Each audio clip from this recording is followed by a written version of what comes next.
अस्सलाम वालेकुम नाज़रीन, मैं हूं मंसूर अली खान और आप देख रहे हैं मेरे सवाल। नाज़रीन, लड़ाई तो हो रही है। लड़ाई भी सिर्फ लड़ाई नहीं बल्कि शदीद तसादुम और टकराव के सामान के साथ हो रही है। सियासी बहरान अब अदलिया के बहरान में तब्दील हो रहा है। हुकूमती इत्तेहाद और अदलिया आमने सामने हैं। एक तरफ तवील इजलास और मीडिया पर बयानबाजी है तो दूसरी तरफ सख्त रिमार्क्स हैं। एक तरफ से 3 रुकनी बेंच के बॉयकॉट का ऐलान हो रहा है तो दूसरी तरफ से पीर के सूरज को उम्मीद का सूरज भी कहा जा रहा है। एक तरफ 3 मुअज़्ज़िज़ जजेस के खिलाफ रेफरेंस दायर करने की बातें हो रही हैं तो दूसरी तरफ से किसी को खामोश पैगाम देने के रिमार्क्स आ रहे हैं। एक तरफ फैसला ना मानने की जिद की जा रही है तो दूसरी तरफ फुल कोर्ट बनाने की दरख्वास्त बार बार मुस्तरद की जा रही है। एक तरफ किसी भी तरह इलेक्शन से फरार है तो दूसरी तरफ 90 दिन में इलेक्शन के आईनी हुक्म का तकरार है। सियासी शतरंज के मोहरे अपनी जगह तब्दील कर चुके हैं। तहरीक इंसाफ जो गुज़िश्ता अप्रैल में अदलिया के मुखालिफ थी आज अदलिया के साथ खड़ी है और हमारे हुक्मरान जो आज अदलिया के सामने खड़े हो गए हैं कल तक अदलिया की तारीफों में जमीन आसमान पे क़िलाबे मिला रहे थे। अदलिया के हवाले से हम समझते हैं कि उन्होंने कौम की उम्मीदों पर पूरा उतरते हुए बड़ा इत्मीनान बख्श फैसला दिया। जमहूरियत की जीत हुई है, आइन की जीत हुई है। जिस तरीके से ये फैसला दिया गया है हम समझते हैं कि 2018 के जो दाग थे वो काफ़ी हद तक अब धो चुके हैं। अदालत उज़्मा ने ये फैसला दे के अपना वकार और अपना उनकी जो इंडिपेंडेंस है उसको 4 चांद लगाए हैं। एक ऐसा फैसला दिया है जिससे कि न सिर्फ पाकिस्तान का जो आइन है वो बच गया है, पाकिस्तान बच गया है। जब अदालतें आइन की तशरीह कर रही हैं, आप उसको मानने से इनकारी हैं। तो अगर आप ये रवैया रखेंगे जहां आप अदालती ऑर्डरों को नहीं मानेंगे क्योंकि आप ताकतवर हैं, तो कल को एक आम पाकिस्तानी ये नहीं कहेगा कि आपने नहीं माने तो मेरे पे किसी कोर्ट का हुक्म लागू नहीं होता। तो ये मुल्क कैसे चलेगा? उस्मा का जो फैसला है आपको लाख इख्तिलाफ हो सकता है या उससे इत्तेफाक हो सकता है, लेकिन हम सब अदलिया का एहतराम करने वाले हैं। नाज़रीन, इस सारी सूरत हाल और कल होने वाली अदालती कार्रवाई पर मेरे 12 सवाल हैं। सवाल नंबर 1, अदम एतमाद पर चीफ जस्टिस के सू मोटो एक्शन पर पूरा हुक्मरान इत्तेहाद बाकायदा सफबंदी करके सुप्रीम कोर्ट के गुन गा रहा था। अब वही हुक्मरान इत्तेहाद सुप्रीम कोर्ट पर बेंच फिक्सिंग जैसे गंभीर इल्जामात लगा रहा है। क्या हुक्मरान इत्तेहाद ने भी मेरे कप्तान की मानंद यू टर्न लेने शुरू कर दिए हैं? सवाल नंबर 2, हुकूमती इत्तेहाद ने सुप्रीम कोर्ट के 3 रुकनी बेंच के बॉयकॉट का ऐलान किया है और फुल कोर्ट से कम किसी चीज को तस्लीम करने से इनकार कर दिया है। क्या ये बॉयकॉट अदालते उज़्मा को ब्लैकमेल करने की कोशिश है? सवाल नंबर 3, वफाकी वजीर दाखिला ने चीफ जस्टिस के अलावा जस्टिस एजाजुल एहसन और जस्टिस मुनीब के खिलाफ रेफरेंस लाने का इंदिया दे दिया है। क्या ये फैसले से कबल अदलिया पर दबाव डालने की कोशिश नहीं है? सवाल नंबर 4, मुस्लिम लीग नून और पीपल्स पार्टी एक तसलसल के साथ मेरे कप्तान को लाडला कहती रही हैं। अब इन दोनों जमातों का मौक़िफ़ ये है कि अगर फैसला उनके हक में हुआ तो ठीक, वरना सुप्रीम कोर्ट का फैसला नहीं मानेंगे। ऐसी बातों को मुस्लिम लीग नून और पीपल्स पार्टी का लाड कहें या किसी बच्चे की जिद? सवाल नंबर 5, क्या पाकिस्तान का आइन फैसला होने से पहले ही जजेस को बदनाम करने और फैसले ना मानने की धमकियों की इजाजत देता है या ये अमल तौहीन अदालत शुमार होगा? सवाल नंबर 6, मेरे कप्तान के शोला बयान तर्जुमान फवाद चौधरी ने दावा किया है कि अगर अदालती हुक्म पर अमल दरामद ना हुआ तो सुप्रीम कोर्ट पीर के रोज वजीर आजम को फारिग कर देगी। ये खबर है, तज्जिया है या बस एक मासूम सी ख्वाहिश? सवाल नंबर 7, फवाद चौधरी के दावे के मुताबिक अगर अदालत उज़्मा अपने फैसले पर अमल दरामद ना करने पर तौहीन अदालत में वजीर आजम शहबाज शरीफ को ओहदे से फारिग कर देती है तो हुक्मरान इत्तेहाद नया वजीर आजम लाएगा या इलेक्शन की तरफ जाएंगे? सवाल नंबर 8, मुस्लिम लीग नून पर इल्जाम है कि उसने 1997 में अदालत पर हमला किया और जजेस को तकसीम किया। क्या अब भी तारीख खुद को दोहराने जा रही है या एक नई तारीख रकम होने जा रही है? सवाल नंबर 9, मेरे कप्तान ने कहा है कि अगर 90 दिन में इलेक्शन ना हुए तो वो फिर सड़कों पर होंगे।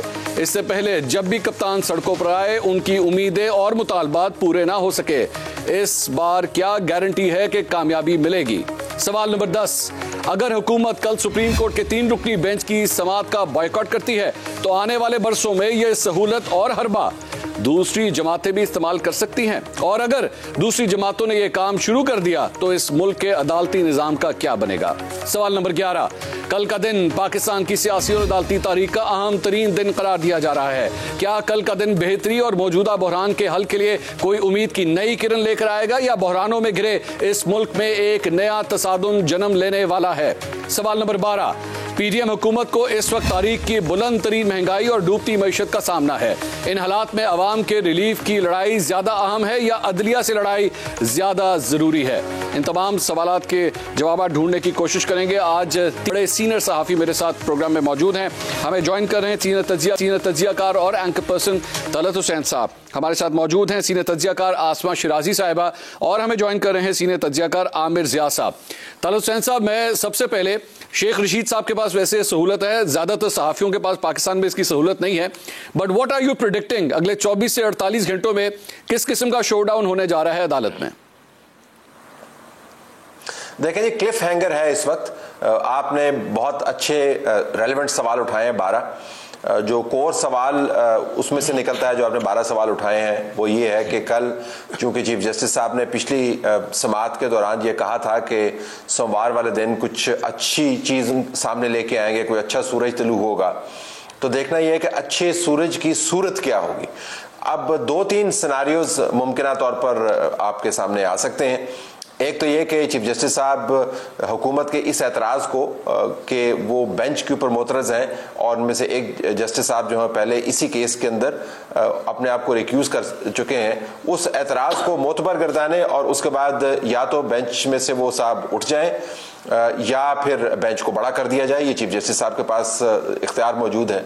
दूसरा ये कि वो कंसल्टेशन का जो प्रोसेस है जिसका उन्होंने जिक्र किया था, वो बार बार जिक्र कर रहे हैं कि टेम्परेचर्स को हमने नीचे लेके आना है, उसके लिए कुछ 2-4 दिन दे दें और कहें जी कि आप उसमें मिल बैठें और बाकायदा इसको डायलॉग को आगे लेके जाएं और बताएं कि इंतखाबात की तारीख कैसे देनी है। तीसरा जो रास्ता है, जो काफ़ी मुश्किल रास्ता मुझे लगता है, जिसके अंदर ये बेंच इसरार करे कि इसी ने ये पिटीशन सुननी है और इसी पिटीशन के सुनते सुनते ये फैसला सादर करे कि जो तारीख तब्दील की गई है वो काबिल कबूल नहीं है, और हमने जो डिविएशन का लफ्ज़ इस्तेमाल किया था वो महदूद मुद्दत के लिए, और महदूद मुद्दत की मुद्दत जो है वो 2 हफ्ते से ज़्यादा नहीं है, और फिर वो दोबारा से इलेक्शन कमीशन को कहे कि प्रेसिडेंट साहब से कंसल्ट करके इतने दिनों के अंदर आप तारीख अनाउंस करें। जाहिर है उसके ऊपर बहुत सारे एतराज़ात उठेंगे, उसके अंदर इलेक्शन कमीशन का अपना नुक्ता नज़र है, उसके अंदर बेंच की कॉम्पोजिशन के इश्यूज़ मौजूद हैं। तो मुझे लगता है कि ये 3 सिनारियोज़ हैं। ये मैं वैसे आपको बता दूँ कि, और ये मालूमात मैं आपसे शेयर कर रहा हूँ कि पिछली मरतबा प्रेज और क्रिटिसिज्म जो था वो फैसलों के हवाले से किया जाता था। किसी को फैसला पसंद है तो वो उसकी तारीफ करता था, किसी को फैसला पसंद नहीं है तो उसकी तनकीद करता था। लेकिन इस मरतबा कोर्ट के अंदर से जो आवाज़ उठी है, जो मेजॉरिटी जज साहबान की हमारे सामने आई है, बेंचेस के बनने के हवाले से, अज खुद नोटिस लेने के हवाले से, बेंचों के तब्दील करने के हवाले से, वो बहुत गैर मामूली है। पिछले फैसलों में जिनकी तारीफ और तनकीद होती थी ये फैक्टर नहीं था। तो मेरे ख्याल में कोर्ट की जब हम बात करते हैं तो कोर्ट से मुराद 3 जजेस तो नहीं है, कोर्ट से मुराद तो फिर तमाम जजेस हैं, उनका सेंटीमेंट हमें फैक्टर इन करना होगा। ठीक है आसमा साहब, ये तलत साहब का तजिया आपने सुना, लेकिन यहाँ पर एक जो सवाल उठता है और मैं चाहूँगा उस पर आप जरा तफसील से कमेंट करें कि क्या ये वाकई ये अदलिया के लिए, इंसाफ के लिए हो रहा है? पीडीएम की जानिब से, हुकूमत की जानिब से जो एतराज़ात उठाए जा रहे हैं, ये क्या एक्चुअली इसके मकसद यही है कि जनाब इंसाफ नहीं हो रहा, हम इंसाफ के पीछे जा रहे हैं, या एक्चुअली अपने इलेक्शन कैंपेन के लिए एक अगला बयानिया बनाने की ये कोशिश है? जी बहुत शुक्रिया मंसूर। मेरे ख्याल है दोनों चीज़ों के लिए ये हो रहा है। उसकी वजह ये कि वो जो चाह रहे थे, यानी पीडीएम जो चाह रही थी, उसका एक ग्राउंड भी उनको मिल गया और एक बहुत अच्छा बयानिया जो है वो अब तैयार है, एक हांडी या देग पक के तैयार हो गई है और वो पीडीएम के हर 2 सूरतों में। मसलन अगर उनको तौहीन अदालत में वजीर आजम को घर भेजा जाता है तो भी एक बयानिया उनके हाथ में आ जाएगा, और अगर उनको नहीं भेजा जाता तो भी विन विन सिचुएशन है इस इत्तेहाद के लिए। तो मेरा ख्याल है कि एक वो नैरेटिव जो कि वो चाहते थे बनाना और वो वोट से को इज्जत दो से अब जो है वो अदलिया की तरफ वो गया है इस्टेब्लिशमेंट की जानिब से। तो मेरा ख्याल है कि ये पीडीएम की एक ख्वाहिश थी जो कि अब खबर बन रही है हर दो सूरतों के अंदर। जहां तक इस बात की बात है कि अदालत के अंदर जो कुछ हुआ है तो ये गैर मामूली सूरत हाल है। ये पहले भी सज्जाद अली शाह साहब के केस में देखने को मिली थी, लेकिन अब जो देखने को मिली है तो उस वक्त के और आज के दौर में बहुत फर्क है। उस वक्त भी एक तरमीम का मामला था, पार्लियामेंट वर्सेस इंतजामिया वर्सेस जुडिशरी था, और इस वक्त भी जो है वो पार्लियामेंट वर्सेस जुडिशरी बन चुकी है। लाइक इट और नॉट, ये एक ऐसा मामला है जिसने अदालत को डिफेंस के ऊपर अपने खड़ा कर दिया है। 9 से 7, 7 से 5, 5 से 3 और अब 3 के साथ जो फैसला अगर फैसला होता है तो एक उसकी क्रेडिबिलिटी पे सवाल है, और अगर नहीं होता है तो भी जो एक डिवाइड है वो बहुत वाज़े होकर सामने आई है। तो मेरा ख्याल है यही हुक्मरान इत्तेहाद चाहता था, और जिसे कहना चाहिए कि बहुत तवील अरसे के बाद जो है उनके पास एक नैरेटिव आया उनके हाथ इलेक्शन से पहले। अब इलेक्शन इसके बाद जब भी होंगे, अगर वजीर आजम को घर भेजा जाता है तौहीन अदालत में तो, और अगर अक्टूबर में भी इलेक्शन होता है तो भी इनफ टाइम होगा इस हुक्मरान इत्तेहाद के लिए कि वो अपने नैरेटिव को बिल्डअप करें। और सिर्फ यही नहीं बल्कि अब जो अपील का रास्ता मिलेगा जिस पे भी सदर साहब ने दस्तखत नहीं किए तो और भी पेंडोरा बॉक्स खुलेंगे। मसलन इसमें वो नवाज शरीफ साहब का जो फैसला है वो भी सामने आ जाएगा। इसमें जो मोहतरमा के हवाले से या उसके पीपल्स पार्टी के जितने भी इशूज थे, दीगर जितने भी मामला अदलिया से मुतालिक थे, तो वो भी सामने आने की जो है वो गुंजाइश रखी गई है इस कानून के बाद अपील की सूरत में। तो एक ऐसा पेंडोरा बॉक्स हो जाएगा इस अदलिया के सामने कि चीफ जस्टिस साहब को हर दो सूरतों के अंदर या तो फुल कोर्ट की तरफ जाना पड़ेगा या अक्सरियती बेंच की तरफ, जिसमें इस वक्त वो पोजीशन में नजर नहीं आते हैं। तो मेरा ख्याल है कि एक विन विन सिचुएशन है पीडीएम के लिए, लेकिन ये पाकिस्तान के लिए बेहतरीन सूरत हाल नहीं है, बेहतर सूरत भी नहीं है।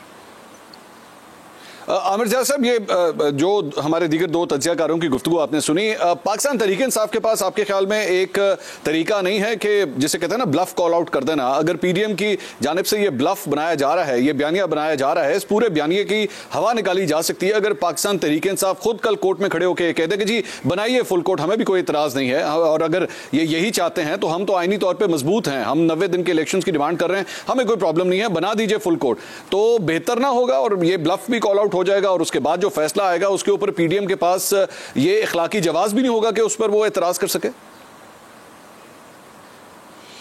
पीटीआई के पास यकीनन जैसा आप फरमाने कि अगर वो चाहें कर सकते हैं अगर उनको, लेकिन एक बात हमें जो सवाल आपस में करना चाहिए, बड़ा बुनियादी सवाल है कि हुकूमत क्यों इतनी ज़्यादा बेचैन है? अभी फैसला आया नहीं है, और ज़ाहिर है कि उनके कहते हैं ना कि पूरे तोबों का रुख जो है वो आला अदलिया की तरफ है, वो चीफ जस्टिस ऑफ पाकिस्तान की तरफ है, वो मरियम औरंगज़ेब हों, वो मरियम नवाज़ हों, वो खुद नवाज शरीफ साहब खुद खुल के सामने आगे उनके दीगर वज़रा हों। तो ये सवाल उसकी वजह ये है कि उन्हें पता है कि जनाब एक गैर आइनी काम हो रहा है और एक ओपन एंड शट केस है, तो पहले से उस चीज़ को प्रियम करने जा रहे हैं। वो चाह रहे हैं कि उस चीज़ को मुतनाज़ा बना दिया जाए। अच्छा, अस्मा साहब जिस नैरेटिव या बयानिए की बात कर रहे हैं कि हो सकता है उनको इस बात पे वो बगलें बजाएं कि उनके पास बयानिया आ गया है, लेकिन वो बयानिया माफ़ कीजिएगा बड़ा कमज़ोर बयानिया होगा।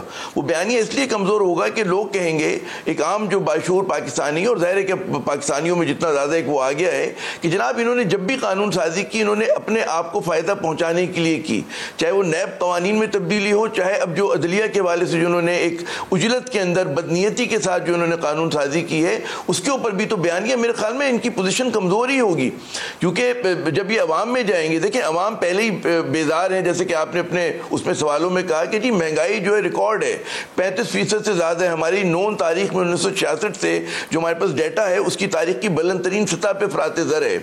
हमारे यहाँ फैक्ट्रीज बंद हो रही हैं, हमारे यहाँ मतलब टेक्सटाइल सेक्टर का कबाड़ा हो गया, हमारे मोबाइल फ़ोन ऑटो सेक्टर आप नाम लें, तो लोग वो बाइट जो है वो फील कर रहे हैं। अच्छा, उसमें फिर जाहिर है कि जो तहरीक इंसाफ के पास बयानिया है वो तो एक कोई गैर आइनी कोई गैर जमहूरी मुतालबा तो नहीं कर रहे, वो एक नन्ही सी छोटी सी ख्वाहिश है कि जनाब इंतखाबात करवा दें, बर वक्त करा दें, मुनसिफाना हो आज़ादाना हो। तो ये बात मेरे ख्याल में लोगों को ज़्यादा आसानी से समझ में आती है, ना कि वो तादीलें जो ये हुकूमत दे रही है इंतखाबात ना करवाने के। वो तादीलें यही है ना कि जी दहशत गर्दी है, लेकिन लोग कहते हैं जी दहशत गर्दी तो 2008 और 13 और 18 में कहीं ज़्यादा थी। मुल्क की मईशत की बात करें तो आपके पास जब हेलीपैड की मुरम्मत के लिए पैसे हैं, जब आपके पास एक इंतहाई फ्लॉट आटा, मुफ्त आटा तकसीम करने के लिए पैसे हैं और दीगर चीज़ों में उड़ाने के लिए पैसे हैं, तो इंतखाबात के लिए क्यों नहीं है कि जो, जबकि ज़ाहिर है कि अगर आपको मईशत को ठीक करना है तो पहली शर्त होगी कि मुल्क में सियासी इस्तेहकाम आए।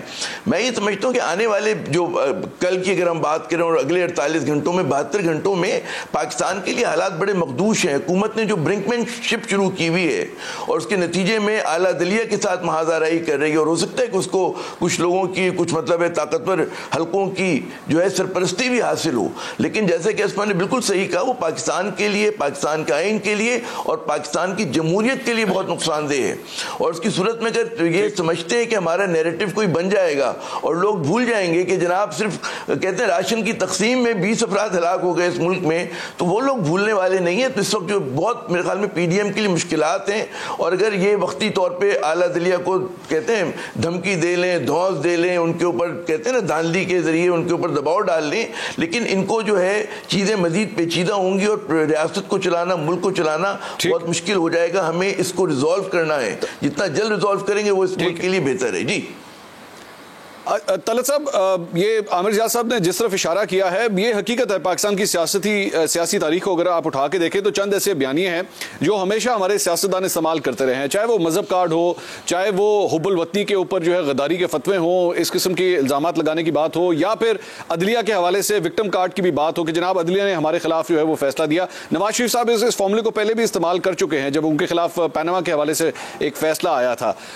लेकिन आमिर जाद साहब समझते हैं कि अब ये बयानिया नहीं बिकेगा, आवाम इसको पिक नहीं करेगी। तो मुस्लिम लीग नून अगर अब अल्टीमेटली इसी बयानी को लेकर अपने वोटर की तरफ जाती है, अपने कैंपेनिंग के अंदर इसको इस्तेमाल करती है, आपके ख्याल में वुड इट सेल? देखें, वोटर के पास तो अब चॉइस क्या रह गई है। जो नून लीग का वोटर है वो पीटीआई की बात नहीं सुनता, जो पीटीआई का वोटर है वो नून लीग की बात नहीं सुनता। जो दरमियान में लोग मौजूद हैं जिन्होंने फैसला करना है कि उन्हें वोट देना है या नहीं देना, वो फिलहाल महंगाई के हाथों तंग है और गैर यकीनी की सूरत हाल उनको खाए जा रही है। तो इस वक्त अगर आप क्लियर कट चॉइस की बात करें या क्लियर कट रिस्पांस की बात करें तो बहुत मुश्किल है बताना कि इस वक्त अगर वो ये बयानिया लेके चलते हैं तो इंतखाबात तक उस बयानिए की क्या शक्ल और सूरत होगी। बहुत डिपेंड करता है कि अगले 4-5 दिनों में अदालत के अंदर से क्या फैसला आता है, अदालत के अंदर से क्या आवाज़ आती है। बहुत डिपेंड करता है कि हुकूमत का रद्द अमल क्या है। बहुत सारी चीज़ों का इन्हिसार इस चीज़ पर भी है कि इमरान खान साहब कैसे इन 3 जजेस के हक में बात करते हैं। देखें, अभी जिक्र हुआ कि यहाँ पे कोई गैर कानूनी काम हो रहा है, ये पावर पॉलिटिक्स है, मैं बार बार इसका जिक्र करता हूँ, ये ताकत का खेल है। इमरान खान साहब के ओरिजिनल सिन के ऊपर जाएं। ये तमाम मसला, इसका आगाज़ जो है ये इंतखाबात की तारीख देने से नहीं खड़ा हुआ, ये असम्बलियाँ डिज़ोल्व करने से खड़ा हुआ। अगर असम्बलियाँ डिज़ोल्व ना की जाती तो इंतखाबात जल्दी करवाने का इस वक्त जो मसला खड़ा है तमाम कौम के सामने वो ना आता। अच्छा, उसके बाद आप देखें कोर्ट के अंदर जो डिबेट हुई उसके अंदर हुकूमत उससे फ़ायदा उठाने की उसने यकीनन कोशिश की और अभी भी कर रही है, लेकिन वो डिबेट कोर्ट और इलेक्शन कमीशन के दरमियान है। जो डेट तजवीज़ की गई, जिस डेट को बाद में तब्दील किया गया, उस डेट को तजवीज़ करने का तरीका 1 मार्च के जजमेंट में लिखा हुआ है। अच्छा, अब ये दिलचस्प बात यह है कि 1 मार्च की जो जजमेंट है उसके अंदर मोहतरम जज साहिबान ने खुद डिविएशन का लफ्ज़ इस्तेमाल किया है। अब वो कह सकते हैं कि हमने छोटी सी डिविएशन की, आपने बिल्कुल उसको एक गार में तब्दील कर दिया, आपने इतनी बड़ी डिविएशन कर दी। लेकिन गुजारिश ये है कि जब आप खुद डिविएशन का लफ्ज़ इस्तेमाल करते हैं और ख़ुद आप ये फरमाते हैं कि प्रेसिडेंट साहब ने जो केपी के अंदर इंतखाबात की तारीख दी है वो दुरुस्त नहीं है, और अगर इलेक्शन कमीशन प्रेसिडेंट साहब के साथ बातचीत करके मामला तय ना कर पाए तो अज खुद, ये मैं 1 मार्च के वर्डिक्ट की बात कर रहा हूँ, अज खुद इलेक्शन की तारीख दे सकता है। तो जब खुद अपनी जजमेंट्स के अंदर आपने इतनी ज़्यादा तब्दीलियों की गुंजाइश रखी है तो उसके बाद फिर अब ये सर धुनना कि क्यों हो रहा है, मेरे ख्याल में ये दुरुस्त नहीं है। और तीसरी बात जो बड़ी अहम है, हम बार बार कोर्ट वर्सेस हुकूमत की बात कर रहे हैं। कोर्ट के अंदर जो कुछ हो रहा है वो बहुत संजीदा बात है। देखें, इसी कोर्ट के एक सिटिंग जज की ऑडियो लीक हुई, आप उसको कह दें वो प्रोपेगेंडा है या नहीं है, इस बात से कतई नज़र उसको आपको संजीदगी से लेना चाहिए था। इसी बेंच के 2 मेंबरान के बारे में परवेज इलाही साहब का जो राइट हैंड मैन है भट्टी साहब, उसकी एक तफ्तीशी वीडियो सामने आई है। आप कहते हैं कि उसको इन्फ्लुएंस के जरिए करवाया गया था, लेकिन उसने उसको डिसोन नहीं किया। मैंने भट्टी साहब की जो एतराफ़ी स्टेटमेंट है वो भी देखी है, उसके अंदर इन दोनों जज साहिबान के नाम भी मौजूद हैं। इस बेंच के साथ खुद क्या हुआ, जो चीफ जस्टिस साहब ने अपने हाथ से बनाया, 9 मेंबरान 7 मेंबरान, और उसके बाद इस बेंच की मेजॉरिटी ने क्या फैसला दिया। उन्होंने कहा कि हमने पिटीशन खारिज कर दी थी। जस्टिस काजी फायज ईसा और दूसरे सीनियर जज साहब जो हैं, उन्होंने इन बेंचेस के बारे में क्या कहा। तो देखें, हम इसको रिड्यूस कर सकते हैं कोर्ट वर्सेस द गवर्नमेंट, ये तज्जियाती तौर पर आसान होगा। मैं तलत साहब अगर एक इजाजत दीजिए एक सवाल करने की, यहाँ पे एक सिर्फ सवाल करना चाहूंगा।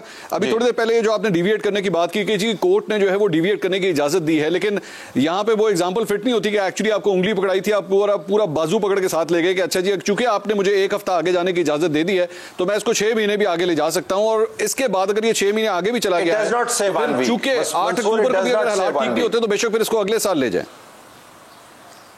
नहीं, इस तरह देखें, इट डज नॉट से 1 वीक, इट डज नॉट से 1 वीक। एक फ्रेज है, और आपको पता है कि आइन की जो मुसलमा फ्रेजेस हैं उनकी तशरीहात कैसे कैसे हो जाती हैं।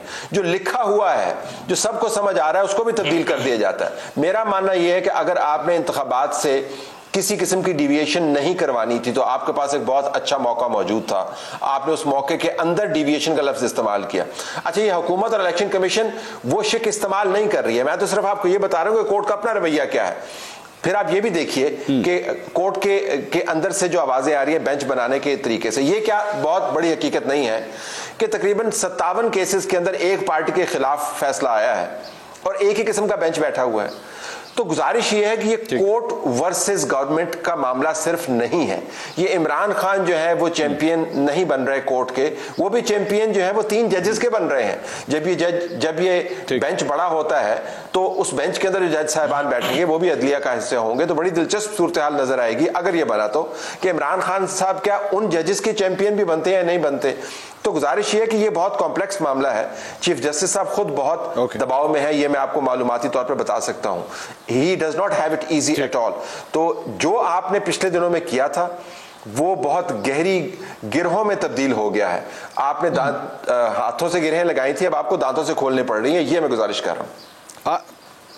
ओके तलत साहब, मुझे एक ब्रेक लेनी है। इंटरेस्टिंग ये तज्जिया दिया है तलत साहब ने कि जो पिछले दिनों हालात बने हैं अब उसको ठीक करने के लिए ही आपके ऊपर चूंकि प्रेशर है, इसकी वजह से सूरत हाल यहाँ तक पहुंची है। लेकिन अब यहाँ पे एक और सवाल भी उठता है कि अगर ये सब कुछ हो जाता है, अगर जिस तरह पीडीएम ये चाहती है कि जनाब फुल कोर्ट जो है वो बन जाए, वरना हम बॉयकॉट कर देंगे, वरना रेफरेंसेस की भी बात हो रही है जजेस के खिलाफ, अगर ये प्रेसिडेंट आज सेट हो गया तो आज से 1 साल के बाद या 2 साल के बाद जब कोई और चीफ जस्टिस होगा और अगर किसी सियासी जमात को वो बना हुआ बेंच पसंद ना आया और उन्होंने भी यही काम शुरू कर दिया, तो फिर अदालत जो है वो किस तरफ जाएगी, हमारा अदालती निज़ाम किस तरफ जाएगा।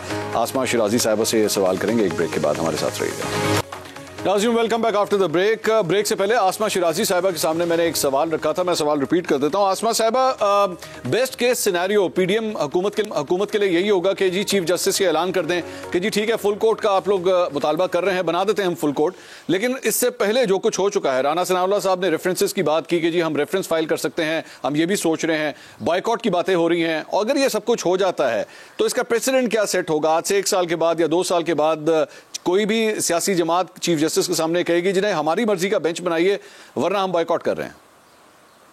जाहिर है कि ये तो महाजराई तो किसी सूरत भी जो है वो सूट नहीं करती, लेकिन मेरा ख्याल है कि जो बेस्ट अभी एनालिसिस दिया है तलत हुसैन साहब ने वो समझने के लिए बहुत ज़रूरी है। उसमें सिर्फ मैं 1-2 बातें ऐड करना चाहती हूँ। एक तो ये है कि जो आपने सवाल किया कि 90 दिनों के अंदर इंतखाबात का, आमिर जिया साहब ने भी कहा कि एक नन्ही सी ख्वाहिश है इंतखाबात की। ये इतनी नन्ही नहीं है असल में, इस नन्ही के सर पे बहुत बड़ा बोझ है, और वो बोझ ये है कि आपके 2 सूबे और भी हैं, सिर्फ आपके 2 सूबे नहीं हैं, और सिर्फ सेंट्रल पंजाब के ऊपर आप सिर्फ पॉलिटिक्स नहीं कर सकते, बल्कि आपके पास सिंध और पंजाब खैबर पख्तूनख्वा के अलावा बलूचिस्तान भी है और आप बाकी पूरा पाकिस्तान भी है जिसके अंदर इंतखाबात होने, और 2 असम्बलियों के पहले इंतखाबात करवाना एक मसला है। लेकिन हैविंग सेड दैट 90 दिनों के अंदर इंतखाबात होने चाहिए थे, हैं, ये सबका एक मौकफ है जो कि बिल्कुल दुरुस्त है।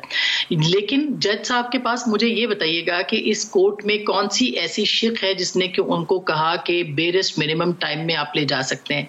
या तो 90 दिन के अंदर इंतखाबात होने हैं, 90 दिन में इंतखाबात होने हैं, 90 दिन से आगे ले जाने के लिए कौन सी कॉन्स्टिट्यूशन की शिक है जिसको के इस्तेमाल करके आपने कहा कि आप आगे ले जाएं और कम से कम वक्त, फिर कम से कम वक्त की तशरीह क्या है? इलेक्शन कमीशन जिसने इलेक्शन करवाना है उसके पास कम से कम वक्त की तशरीह साल भी हो सकती है, 6 महीने भी हो सकती है, क्योंकि उसने फ्री एंड फेयर इलेक्शन कराना है। आसमा साहब, यहाँ पे अगर मैं एक सवाल करने की इजाजत दीजिए, कि आपने ये बात कही, लेकिन एक बात तो ये कि बताया गया था कि 90 दिन एक्चुअली ईद वाले दिन जो है वो कंप्लीट हो रहे हैं, तो इस वजह से ईद से जो है आगे जाना पड़ा इलेक्शन कमीशन को, और उसके बाद बेरिस मिनिमम जो डिले था इलेक्शन कमीशन ने उसको अंडरस्टैंड किया, जिसके बाद उसने खुद 30 अप्रैल से लेके और आगे एक हफ्ते तक की डेट्स जो हैं वो प्रेसिडेंट को प्रपोज की। सो मेरे ख्याल में इलेक्शन कमीशन को अंडरस्टैंड कर गया कि बेरिस मिनिमम जो है वो जज साहब क्या चाह रहे हैं उनसे। देखिए, ये इलेक्शन कमीशन से फिर यही सवाल तो मंदोखेल साहब ने भी किया ना, उसी कोर्ट में जो कि 1 मार्च को जो फैसला दे रही है, उसी को उनके 2 जजों ने उसके खिलाफ भी कहा और ये कहा कि ये 4-3 का फैसला है, तो फिर उसका फैसला कौन करेगा? ये भी एक कंफ्यूजन है। और इलेक्शन कमीशन को ये बात अब जब ये खुली है तो उसके ऊपर उनको भी बात देनी पड़ेगी। और तीसरी एक बड़ी इंपॉर्टेंट बात है, ये असेंबलियां तोड़ने से पहले हमें इसका पूरा बैकग्राउंड ये भी देखना चाहिए कि ये हुआ क्यों था, 63A की तशरीह क्या थी, वो क्या हुआ था जिसके मुताबिक जो है वो अदलिया ने और सुप्रीम कोर्ट ने फैसला दिया था। तो एक स्टूडेंट के तौर पे ये सवाल तो बनता है कि एक आपने फैसला दिया कि आप वोट गिने, दूसरी दफा आपने कहा कि वोट ना गिने, तो ये फैसला कौन सा था? ये कौन सी तशरीह थी जिसकी बुनियाद के ऊपर असेंबलियां तोड़ी गई? और फिर ये इस बात के ऊपर पीटीआई को भी, आज ही मैं पढ़ी थी उर्दू न्यूज के अंदर जो इंटरव्यू दिया है इमरान खान साहब ने, उन्होंने कहा जी मैं नहीं बात करूंगा, मैं किसी से नहीं मिलूंगा, अगर किसी को मिलना होगा तो मेरी जो सेकंड टीयर लीडरशिप है उनसे बात करेंगे। तो क्या मैं और आप जो ये ख्वाहिश रखते हैं कि सियासी जमातें बैठ के बात करें, पाकिस्तान का एक आम शहरी बात चाहता है कि मुज़ाकरात के जरिए से मुज़ाकरात में बात तय पाए और ये सियासी मसला बने, ये अदालती मसला ना बने, तो क्या इमरान खान साहब को कौन मनाएगा कि वो सबके साथ बैठ के इसके ऊपर बातचीत करे? तो मेरा ख्याल है एक डेडलॉक है। इस डेडलॉक की इब्तदा कहाँ से होती है, हमें ये जरूर देखना चाहिए कि हैविंग सेड दैट, पीडीएम की हुकूमत को भी ये जो रेफरेंस करने का शौक है, ये इमरान खान साहब के नतीजे से उनको नजर आ जाना चाहिए कि रेफरेंस करना किसी भी जज के खिलाफ ये कोई आसान बात नहीं होती और ना ही ये धमकियां इस तरह की देनी चाहिए। असल बात ये है कि आपको आइन और कानून के तहत रह के काम करना चाहिए। आपके प्रॉब्लम्स हो सकते हैं, उसके ऊपर आप जरूर बात करें, लेकिन ये कहना कि चीफ जस्टिस के खिलाफ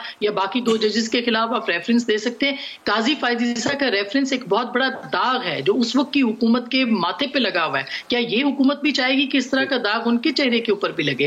पहले 2 केसेस जो नकवी साहब के खिलाफ जो दायर हुए हुए सुप्रीम जुडिशल काउंसिल ने उसके ऊपर भी कोई अमल नहीं किया है, काम नहीं किया है। तो अगर हुकूमत की चाहती है कि एक और रखना डाल दे, एक और तसादुम की तरफ बढ़ जाए, तो मेरा नहीं ख्याल ये कोई अच्छी स्ट्रेटजी होगी। आमिर जिया साहब, ये जो इमरान खान साहब का बयान है जिसका आसमा साहिबा अभी जिक्र कर रही थी, ये तो चीफ जस्टिस ऑफ पाकिस्तान की ख्वाहिश थी। उन्होंने अपने जो जुम्मे वाले दिन जब समाअत हो रही थी तो उन्होंने कहा था कि मैं चाहता हूं कि सियासी जमातें आपस में बैठ के इन इशूज़ को रिजॉल्व कर लें, लेकिन इमरान खान साहब अभी भी बज़िद हैं और वो कहते हैं कि मैं किसी सूरत में बात नहीं करूंगा। तो क्या ये कहा जा सकता है कि इस वक्त जो तसादुम की सूरत हाल बनी हुई है और ये पूरे सियासी और कानूनी मामलात के अंदर जो हलचल मची हुई है, इमरान खान साहब एक्चुअली इस आग को बुझाने के बजाय खुद इसके अंदर ईंधन भी डाल रहे हैं ताकि ये आग इसी तरह ही जलती रहे? देखिए, माफ कीजिएगा, इमरान खान साहब की अपनी एक पोजीशन है कि वो खुद बरह रास्त बात नहीं करना चाहते, और जो अदालत कह रही है कि जी सियासी जमातों को बैठना चाहिए। अब पीटीआई की अगर कोई नुमाइंदा डेलीगेशन आकर बैठ जाते हैं हुकूमत के साथ बात करने के लिए, तो बात वही होती है, और डेलीगेशन जो भी फैसला करेगा इमरान खान की मुशावरत से करेगा। तो ज़रूरी नहीं होता है कि वो रहनुमा खुद आकर बैठे, वो सियासतदान खुद आके बैठे। अगर उसकी पार्टी की नुमाइंदगी हो रही है और पार्टी अगर कोई कमिटमेंट करती है उन मुज़ाकरात में, उसको ऑनर किया जाता है, तो मामला ख़त्म हो जाता है। ये फिर ज़रूरी नहीं होता कि जी इमरान खान ही बैठे और शहबाज शरीफ ही बैठे, उनकी पार्टी के नुमाइंदे भी बैठे। आमिर साहब, ये क्यों सवाल कर रहा हूं, मैं इसको एक्सप्लेन करता हूं। मैं क्यों सवाल कर रहा हूं कि इमरान खान साहब एक्चुअली जलसों के अंदर हमेशा ये पोजीशंस लेते हैं, लोगों के अगेंस्ट पोजीशंस लेते हैं। जनरल बाजवा के खिलाफ पोजीशन लेते थे, मीर जाफर मीर सादिक की आवाज लगाते थे, लेकिन उसके बाद प्रेसिडेंट हाउस में जाके उसी जनरल बाजवा से 2 दफा मुलाकातें भी करते थे। इससे पहले 2014 के अंदर 126 दिन का उन्होंने धरना दिया और तब भी वो कहते थे कि चोर डाकू लुटेरे हैं, इनसे किसी सूरत में बात नहीं करूंगा। लेकिन उसके बाद एपीएस का वाकया होता है, उसी नवाज शरीफ के साथ बैठ के एक जॉइंट प्रेस कॉन्फ्रेंस भी करते हैं, इस्लामाबाद के अंदर लॉन्ग मार्च करते हैं, लेकिन साथ ही साथ हेलीकॉप्टर के अंदर अपने लोगों को बिठा के उसी हुकूमत के साथ जो है मुज़ाकरात के लिए अपनी टीम भी बनाते हैं। तो ये सारा कुछ करने के बजाय क्यों किसी बड़े हादसे का इंतजार करते हैं? बेहतर नहीं है कि आगे बढ़ें और कहें कि जी आए बैठे इकट्ठे बैठते हूं, मैं शहबाज शरीफ के साथ बैठता हूं, लेट्स रिजॉल्व द इशू। हाँ, बिल्कुल एक हिकमत अमली हो सकती है जब माजी में जैसे कि आपने मिसालें दी और बिल्कुल दुरुस्त मिसालें कि क्या हादसे का इंतजार करना चाहिए या खुद आप पहलकारी करके मसले को हल कर लें। लेकिन मेरा अर्ज ये करना है कि ठीक है, इमरान खान का आपको पता है उनकी सियासत का अंदाज है, बड़ा गैर रिवायती किस्म का है और बाज़ औक़ात में वो बिल्कुल लचक का मुजाहरा नहीं करते। ये उनकी कमज़ोरी बाज़ लोग समझते हैं और बाज़ लोग उसको कहते हैं कि उनकी ताकत है, उनकी स्ट्रेंथ है। तो ये डिपेंड करता है कि आप किस साइड पर हैं फेंस के, कि आप उनको जिस तरह से उनका तज्जिया कर रहे हों। लेकिन मेरा कहने का मकसद वो ये है अर्ज़ करने का कि सियासी जमातों के माबैन अगर मुज़ाकरात होते हैं, उसके अंदर कोई कहते हैं ना कि हुकूमत की तरफ से भी वो प्रोवोकेटिव स्टेटमेंट्स नहीं आ रही होती हैं। आप देखें ना कि जो राना सनाउल्लाह साहब माशाल्लाह इरशादात फरमा रहे हैं, जो वज़ीर आज़म साहब कह रहे हैं, जो उनकी चीफ ऑर्गेनाइज़र उनकी पार्टी की नून लीग की कह रही हैं, तो वो चीज़ें ऐसी हैं कि उससे महाजराई बढ़ेगी। खुद नवाज शरीफ साहब जो कि कन्विक्टेड और एक सज़ा याफ्ता भी हैं, मफरूर भी हैं आज के मतलब कानून के मुताबिक, वो जब अदालत के ऊपर इल्ज़ामात करें तो फिर ज़ाहिर है कि लोग कहेंगे कि जी यहाँ पे जो आग जो है महाजराई की कौन बढ़ा रहा है। और खुसूसन जब आप देखते हैं कि नून लीग की एक तारीख रही है, जब हम 1997 की बहुत बात करते हैं कि जी 97 में अदलिया पे हमला हुआ, वो जो बहुत सारी बातें जिस पे कम बात होती है वो ये नवाज शरीफ साहब की ख्वाहिश थी कि जो कहते हैं ना 2-3 किताबों में आपको मैं रेफरेंस दे सकता हूँ कि उनकी ख्वाहिश थी कि जी सजाद अली शाह को पहली ख्वाहिश ये थी, उन्होंने गौर अयूब साहब से कहा जो ज़माने में स्पीकर होते थे कि उन्हें बुलाएं आप उसके अंदर असेंबली में किसी कमेटी के अंदर सरजनिश करें। तो गौर अयूब ने उनको बताया कि जनाब ये मुमकिन नहीं है, ये चीज़ अगर करेंगे तो बहुत नुकसान होगा, हमारे पास सारा चीज़ें जो है ख़राब हो जाएंगी। फिर उन्होंने फरमाइश की गाड़ी में बिठाकर कि यार कम से कम एक रात के लिए चीफ जस्टिस को जेल भिजवा दो।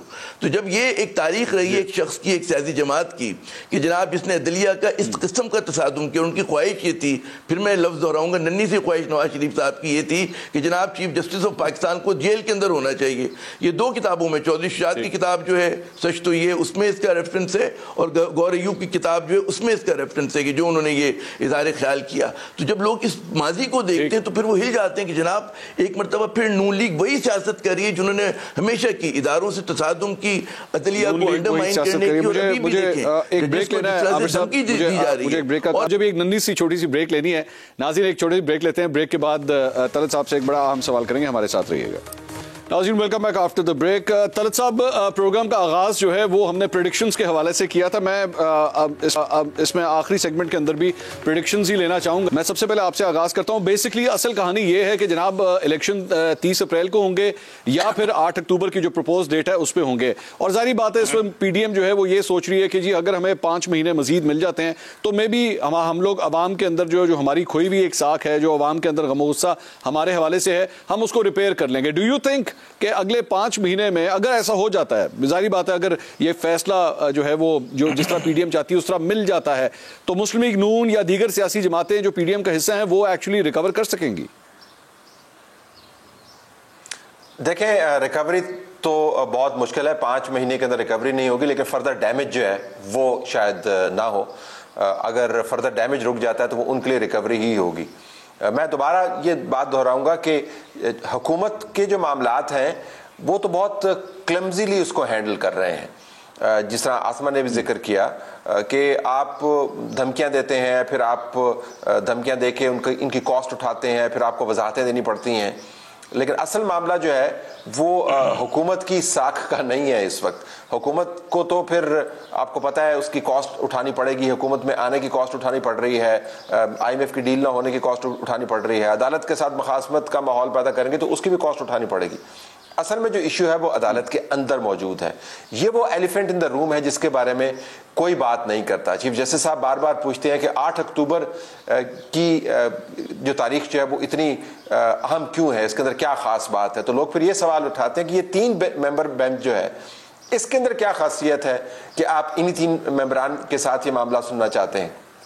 तो अदालत के अंदर के जो मामलात हैं वो डिफाइन करेंगे कि आने वाले दिनों में हालात क्या बनने वाले हैं।